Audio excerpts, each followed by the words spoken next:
Selamat sore Bapak. Selamat sore. Perkenalkan nama saya Hizkia dan ini rekan saya Lestari. Kalau Oke, boleh tahu dengan Bapak siapa Pak? saya dengan Pak Ahmad dari Yamura.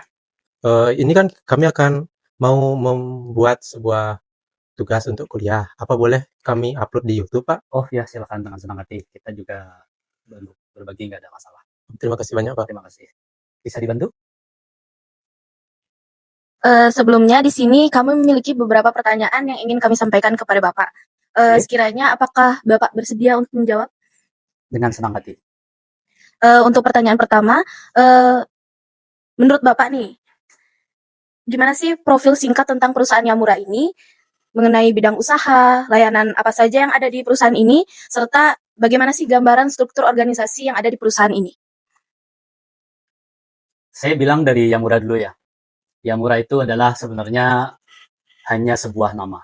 Tapi nama itu diambil dari nama CV Karya Muda Sejahtera. Itu nama diambil Yamura.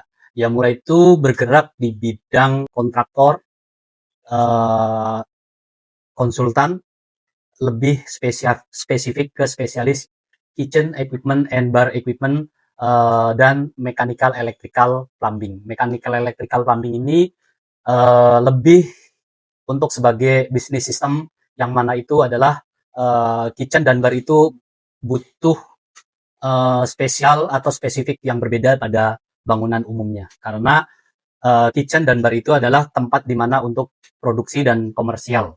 Jadi dia berbeda dengan kebutuhan yang pada umumnya biasa. Kira-kira seperti itu. Itu gambarannya. Terus apalagi tadi dari struktur? Selanjutnya itu kan ada tentang layanan utama serta struktur organisasinya. Oke. Layanan utama yang kami adalah Yamura itu membawa slogan We Make Different. Jadi kita membuat kitchen yang berbeda. Kira-kira seperti itu. Semua kitchen sama kok. Semua kitchen tuh ya sama-sama dapur lah. Tapi kita membuat kami yang berbeda. Jadi kenapa kita berbeda? Jadi kita itu lebih fokus ke cost, quality, after service. Yang paling penting adalah di kitchen itu ada yang namanya ventilation system dan instalasi sanitasi sistem, karena itu dua hal yang sangat-sangat penting. Di mana kitchen kalau panas pasti nggak nyaman, di mana yang namanya kitchen kalau suka banjir atau becek juga pasti nggak hygiene dan itu nggak aman. Kita sangat fokus di situ.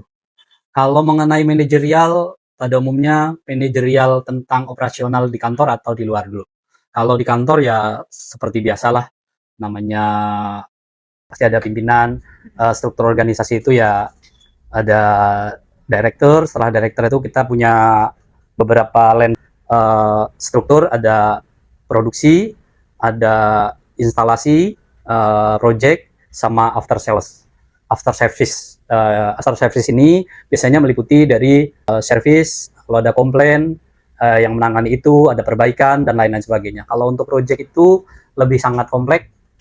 Kompleksnya itu harus memanage pengiriman, memanage kapan install dan deadline, dan lain sebagainya. Karena ini semuanya akan berkaitan dengan pihak luar, yaitu pihak luar itu dalam konteks sivil, elektrikal, dan lain sebagainya. Kalau untuk produksi juga kita harus benar-benar memastikan tanggal produksi, bisa dikirim kapan, bisa diinstal kapan. Karena kita juga menghandle project tidak 1-2 biji, tapi dalam 1 tahun itu bisa 10-25 project. Berarti untuk di kantor ini tuh hanya bukan di bagian produksi, tapi kira-kira di kantor ini tuh yang cabang ini tuh untuk bagian apa ya Pak kalau boleh tahu? Di sini, di kantor sini membawai semuanya, termasuk ada direktur. Setelah direktur yaitu ownernya sebagai yang punya, kebetulan saya pribadi. Setelah itu kita punya bawahan, lebih bisa dikatakan manajer project, manajer produksi, sama manajer after sales. Kalau di office sendiri itu ada bagian administrasi dan drafter dan lain sebagainya. Ada lagi? Selanjutnya ini saya punya pertanyaan nih. Menurut Bapak nih, apa sih arti manajemen bagi Bapak sendiri gitu? Terus untuk apalagi perusahaan ini kan sebagai perusahaan komersial kitchen dan bar designer. Terus menurut Bapak bagaimana sih arti manajemen menurut Bapak? Manajemen, segala sesuatunya harus butuh di manage. Ya manajemen kan dari situ ya. Kalau menurut saya itu sangat penting, itu sangat menentukan hasil akhir dari sebuah pekerjaan atau sebuah planning. Seberapa hebat kita memanage atau merekayasa sebuah challenge atau pekerjaan atau yang akan kita hadapi, itu menurut saya sangat-sangat penting. Kira-kira seperti itu. Kalau ngomong masalah penting dan detailing sangat penting. Kira-kira seperti itu. Ya baik Bapak, jadi sini saya lanjutkan dengan rekan saya yang ingin bertanya. Bapak, menurut Bapak bagaimana peran manajemen dalam memastikan setiap proyek, desain, dan instalasi di rumah itu berjalan dengan lancar, Pak? Bisa diulangi? Seberapa penting apa seberapa apa? Bagaimana peran manajemen dalam memastikan setiap proyek, desain, dan instalasi di rumah itu berjalan sesuai standar, waktu, tengah, gitu. Seperti itu, Pak. Kemungkinan kayaknya udah terjawab Udah ya? sih tadi ya, Oh, iya, tapi udah ya? istilah kata gini, kalau kita itu biasanya seperti ini, memanage-nya itu seperti ini. Jadi apabila ada customer yang membutuhkan sesuatu, misalkan dia datang ke sini, Pak, saya mau buat restoran. Ya ini nanti akan terjawab ya. Maksudnya saya dengan cerita ini nanti akan terjawab bagaimana manajemen ini menghadapi itu semua gitu loh. Prosesnya itu seperti apa? Kira-kira istilah kata pasti yang pertama adalah kita itu harus tahu konsepnya dulu. Konsepnya itu apa? Kebutuhan dari si user itu apa? Permintaan dari user apa? Setelah kita sudah tahu, itu akan keluar yang namanya kita baru mendesain. Setelah desain kita buat, itu kita akan kembalikan ke user atau ke customernya.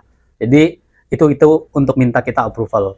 Nah di situ nanti terjadilah komunikasi yang sangat panjang, yang melibatkan berbanyak segmen, termasuk melibatkan struktur, termasuk melibatkan MEP, melibatkan accounting untuk budget dan lain sebagainya. Setelah itu selesai, baru itu akan yang namanya keluar quotation, penawaran. Setelah penawaran itu oke, komunikasi yang panjang juga, itu baru nanti akan yang namanya keluar dari situ akan yang namanya gambar final. Gambar final inilah yang akan menjadi sebuah acuan kita bekerja.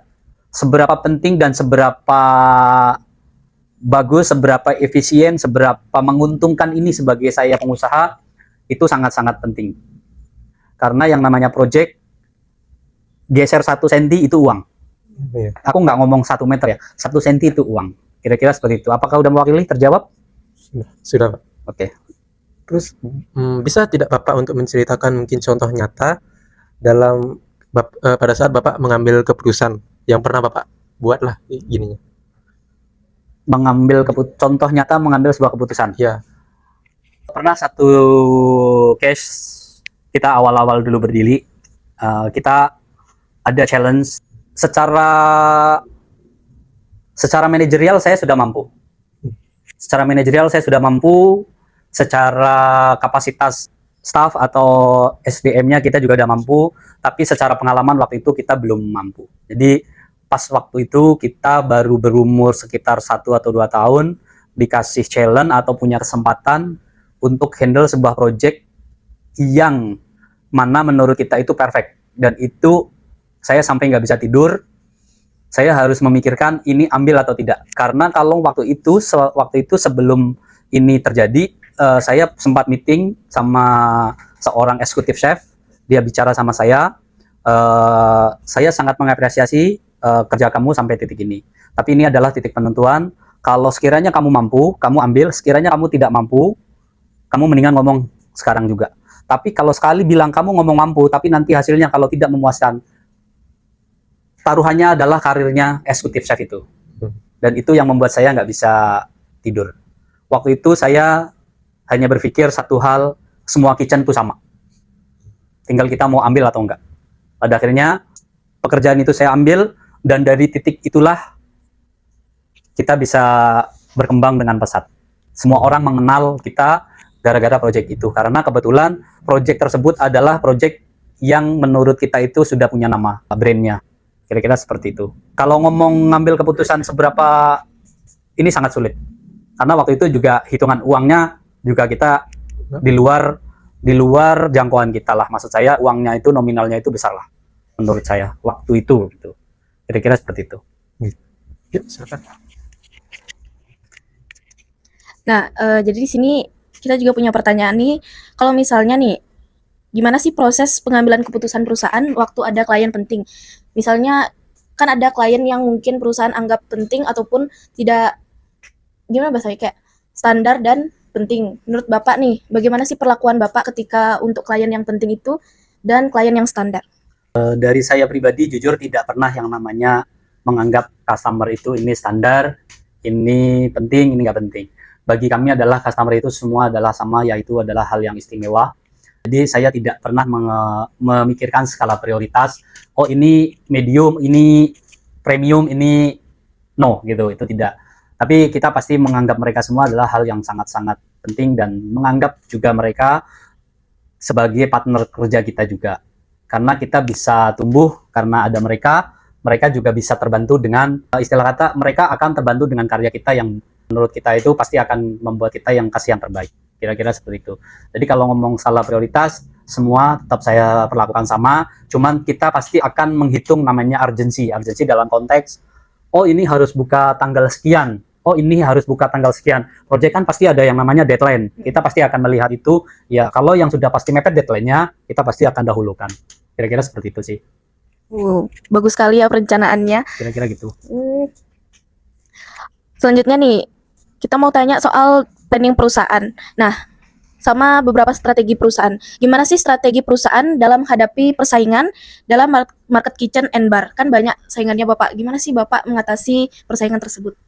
Kalau saya lebih concern ke after sales.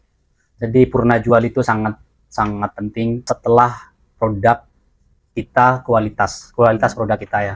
Jadi setelah kualitas produk, kualitas layanan, ya itu salah satu masuk kategori yang tadi ya purna jual ya. Jadi kalau strategi kami tetap sama, kita menganggap bahwa customer itu adalah rekan bisnis kita atau bukan customer itu bukan.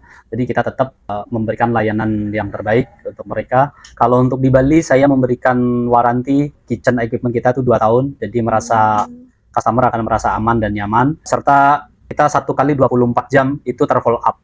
Jadi misalkan kayak ibu kompornya mati atau mungkin ovennya mati, ibu telepon pagi hari, mungkin siang hari atau malam tim kita akan datang. Walaupun tidak terselesaikan tapi itu kita akan follow up. Itu membuat customer itu ngerasa nyaman lah, kira-kira seperti itu. Kalau ngomong rencana ke depan ya banyak hal ya. Yang pasti saya ingin bisa membuat produk kitchen komersial, kitchen equipment yang berkualitas produk dalam negeri. Karena di Indonesia baru hanya beberapa perusahaan yang bisa memproduksi di Indonesia, selebihnya kita masih import. Kira-kira seperti itu. Terus lalu untuk pertanyaan yang kedua Bapak, bagaimana sih cara Bapak mungkin mengerjakan sebuah proyek dari mungkin tahap awalnya sampai selesai desain sampai after sale-nya itu? Oh ya, sepertinya tadi udah saya jelaskan ya. Ini saya jelaskan lagi. Jadi nggak apa-apa. Jadi sebenarnya tadi udah saya jawab di depan itu. Jadi prosesnya itu adalah gini. Misalkan kayak Bapak ke sini atau Ibu ke sini mau bicara saya mau buat hotel atau mau buat restoran. Nah setelah itu pasti saya akan selalu tanya restorannya apa, itu kan menanyakan kebutuhan Anda pasti ya, konsep, kapasitas dan sebagainya. Setelah itu baru tim saya itu akan merumuskan, yaitu mendesain. Setelah yang sebelum desain itu pasti ada yang namanya komunikasi. Berapa ruangan yang kita butuhkan atau berapa ruangan yang dikasih atau space yang disediakan dari pihak yang punya untuk kitchen itu. Nah setelah itu, setelah gambar selesai, pasti kita akan kembalikan ke pihak owner. Setelah pihak owner sudah merevisi atau apa, perlu proses yang panjang untuk komunikasi, itu nanti akan keluar yang namanya quotation. Setelah quotation itu baru udah deal, udah selesai, kita baru akan yang namanya ke produksi. Setelah produksi selesai, itu pasti akan yang namanya ada delivery install. Setelah install, ya udah itu pasti akan yang namanya handover dan serah terima, kira-kira seperti itu. Ya. Terus apakah perusahaan Yamura ini memiliki struktur organisasi khusus untuk menangani suatu proyek tertentu, Pak? Pasti. Setiap proyek itu kita punya PIC masing-masing. Jadi kalau kita satu proyek 1 tahun itu ada 23 proyek. Kita di sini punya uh, kalau di sini sebutannya project leader ya, leader project atau bisa dikatakan ya sudah memasuki manajer project lah, project manager. Itu kita punya 4 tim. Jadi setelah kita udah ACC, itu gambar itu akan kita serahkan ke pihak project manager itu. Setelah itu project manager yang akan follow up, follow up-nya kemana? Follow up-nya ke pihak produksi. Setelah dari produksi, nanti produksi juga punya struktur organisasi sendiri. Itu banyak juga, nggak mungkin ya, saya nggak bisa sebutin satu persatu. Terus dari project manager itu juga dia punya timeline sendiri, karena dia pasti akan meeting dengan banyak komunikasi dengan banyak pihak, baik MEP maupun lain sebagainya. Kira-kira seperti itu sih. Jadi gambaran flow kerjanya tuh seperti itu. Terima kasih Bapak. Ya. Nah, di sini saya juga mau tanya nih Pak, gimana sih pembagian tugas dan tanggung jawab antara tim desain, kantor, dan manajemen ketika ada proyek di perusahaan Yamura? Misalnya nih, sistem kerjanya mungkin untuk divisi marketing tuh jamnya dari jam 7 sampai jam 5. Tapi untuk divisi HRD sendiri ada dari jam 7 sampai jam 3. Itu ada perbedaannya sistemnya? Kita kalau ngomong ke spesifik ke sana, kita nggak ada. Jadi di sini karena kita kan memang perlakuannya agak beda seperti pada umumnya. Segmen ini itu memang unik, berbeda daripada umumnya. Kita kadang bisa kerja 2 hari 2 malam, besoknya libur 3 hari 3 malam. Kadang kita 1 minggu nggak libur, nanti 2 hari libur. Kadang kita 1 bulan full nggak libur. Jadi kalau ngomong manajemen secara baku, saya katakan saya nggak ada. Tapi yang jelas kita akan pada manajemen kita adalah orientasinya adalah target dan schedule. Itu orientasi kita. Jadi kita ada project sekian, harus kelar sekian, kita nggak mau tahu. Pokoknya di lapangan apapun caranya, bagaimanapun caranya, mau tidak tidur, mau tidur, mau nggak tidur, mau tidur, pokoknya tanggal sekian harus handover, ya harus handover.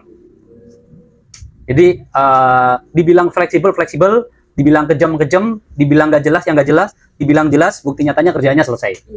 Kira-kira seperti itu ya. Kalau HRD di sini nggak ada, HRD, kebetulan hanya ada officer manager yaitu si Mas Uji, dia yang menangani staff, absensi, tapi absensi ngawang lah, gitu loh. Karena itu untuk hitungan hari, kira-kira seperti itu. Ya, ada lagi? Selanjutnya, bagaimana sih cara perusahaan membangun budaya kerja yang profesional di lingkungan kerja? Misal nih, ada beberapa karyawan yang mungkin tidak disiplin, gimana sih cara Bapak menangani hal tersebut? Kalau itu saya kayaknya kejam deh. Kejamnya gimana?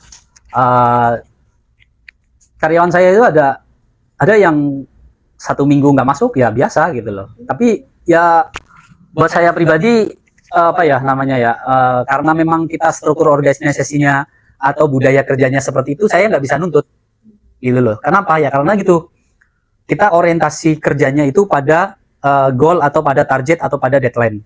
Jadi saya kayaknya nggak adil kalau misalkan, wah ini nggak masuk 2 hari terus tiba-tiba saya harus mengasih SP atau apa, nggak ada.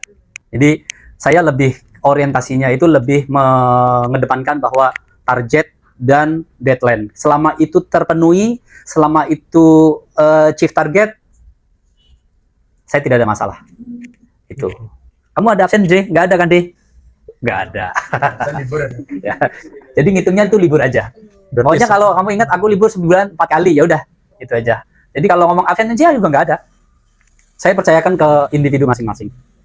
Kira-kira seperti itu. Tapi kalau manajemen output, dalam arti output itu berarti ke customer, itu saya nggak bisa ditawar-tawar. Dalam arti kalau kita sudah ada appointment meeting jam 5, jam 6 pagi, jam 6 harus. Kalau kita sudah appointment sama customer, misalkan jam 7 malam udah kirim barang, ya minimal jam 6 kita udah harus prepare untuk mulai kirim.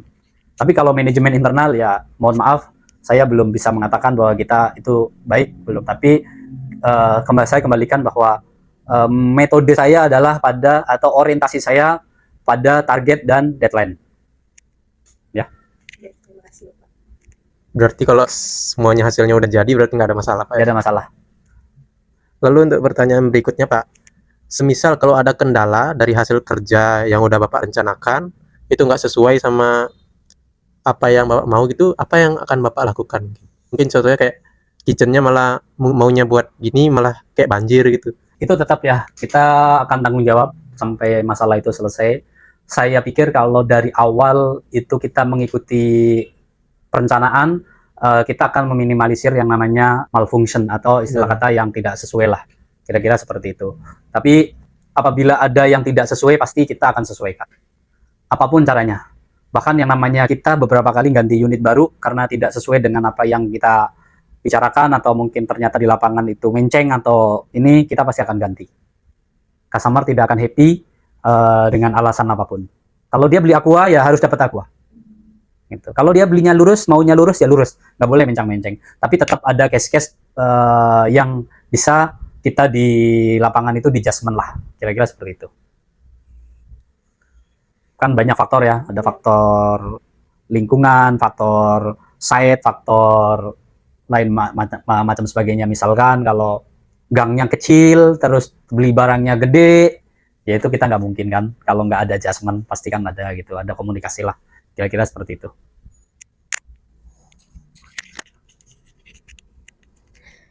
Nah, selanjutnya ini ada pertanyaan sama bekerja nih. Apa sih tantangan terbesar Bapak dalam mengelola perusahaan ini?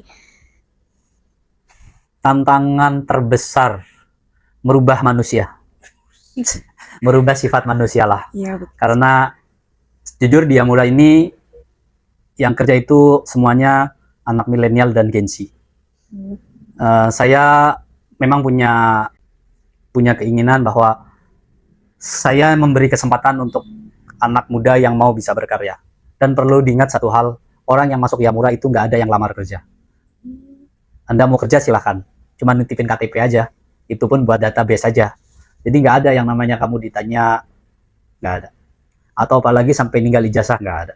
Ditanya kamu sekolahnya di mana, nggak ada. Walaupun melenceng dari jurusan ya Pak. Ya, karena ini memang jurusan nggak ada, nggak ada di sekolah manapun, nggak ada gitu, ya. Kira-kira itu ya. Kalau challenge-nya, ya challenge-nya challenge perusahaan ya. Kalau perusahaan ini ya tentu ya kita ingin menjadi sebuah perusahaan yang diisi dengan anak muda yang produktif dan berkarya, dan kita bisa menciptakan sebuah produk yang berkualitas tidak kalah dengan yang di luar dari luar sana, karena kitchen equipment itu identiknya itu dari luar gitu loh. Ternyata kita bisa kok gitu loh. Kita anak muda bisa kok gitu loh. Nah, selanjutnya nih, apa sih harapan Bapak ke depan untuk perusahaan Yamura ini?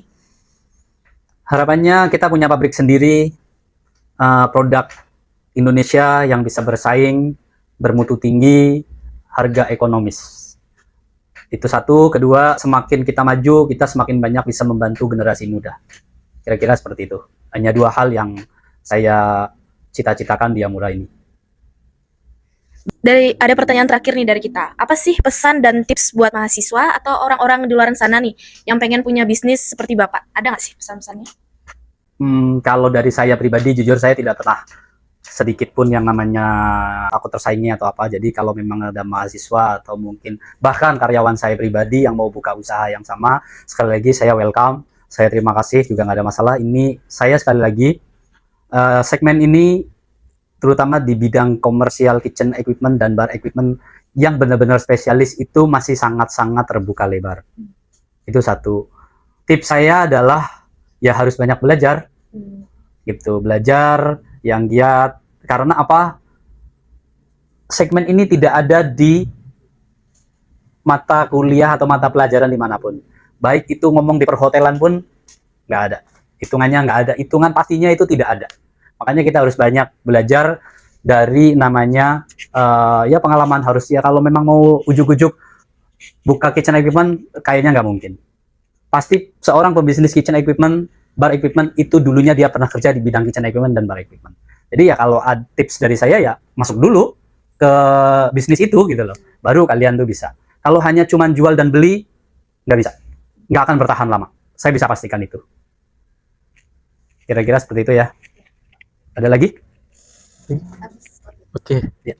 Mungkin itu aja dari kami, Pak. Terima kasih banyak karena telah meluangkan waktunya untuk kami. Ya, terima kasih ya. Berdasarkan hasil wawancara yang telah kami lakukan, dapat disimpulkan bahwa Yamura Commercial Kitchen dan Bar Designer merupakan perusahaan yang bergerak di bidang perancangan, kontraktor, dan konsultan komersial kitchen dan bar, termasuk penanganan kitchen equipment, bar equipment, serta sistem mechanical, electrical, dan plumbing untuk kebutuhan dapur dan bar komersial. Yamura menyusung konsep We Make It Different dengan menekankan efisiensi biaya, kualitas hasil kerja, serta layanan purna jual yang optimal. Perusahaan memberikan perhatian khusus pada aspek fungsi, keamanan, ventilasi, dan sanitasi sebagai standar utama dalam setiap proyek dapur produksi yang dikerjakan. Dari sisi manajemen, Yamura menekankan fungsi planning, organizing, actuating, dan controlling secara terintegrasi, mulai dari perencanaan desain, pengorganisasian tim proyek, pengarahan pelaksanaan kerja, hingga pengendalian dan evaluasi hasil setelah layanan sales. Dengan komitmen terhadap kualitas pelayanan yang profesional, serta proses respon yang cepat terhadap kebutuhan klien, Yamura menunjukkan eksistensinya sebagai mitra yang terpercaya di industri komersial kitchen dan bar designer. Kami mengucapkan terima kasih yang sebesar-besarnya kepada pihak Yamura Commercial Kitchen dan Bar Designer atas waktu, kesempatan, dan kesediaannya telah mengizinkan kami untuk melakukan wawancara, serta berbagi wawasan yang bermanfaat. Kami juga mendoakan semoga Yamura senantiasa diberikan kelancaran dalam setiap proyek, terus berkembang, semakin sukses, dan mampu memberikan kontribusi positif bagi dunia industri di masa mendatang.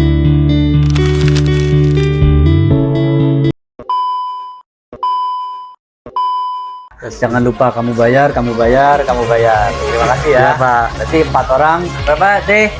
2 juta kali 4 berapa deh? 8 juta ya deh ya? 8 juta. Nggak apa-apa.